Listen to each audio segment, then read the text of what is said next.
terpanggil untuk melihat bagaimana apabila kerajaan merangka program ekonomi madani, bagaimana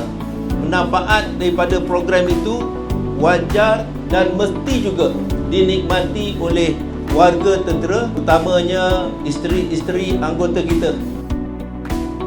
Seperti kita sedia maklum, apabila kerajaan memperkenalkan kerangka ekonomi madani, tujuannya tidak lain tidak bukan ialah untuk memastikan supaya ekonomi negara ini dapat distruktur semula dan manfaatnya serta kekayaannya dapat diagihkan secara adil kepada semua golongan, terutamanya golongan yang berpendapatan rendah, bagi memastikan agar golongan ini dapat ditingkatkan kesejahteraan mereka supaya mereka dilindungi daripada terkesan oleh cabaran ekonomi dan juga peningkatan kos sara hidup.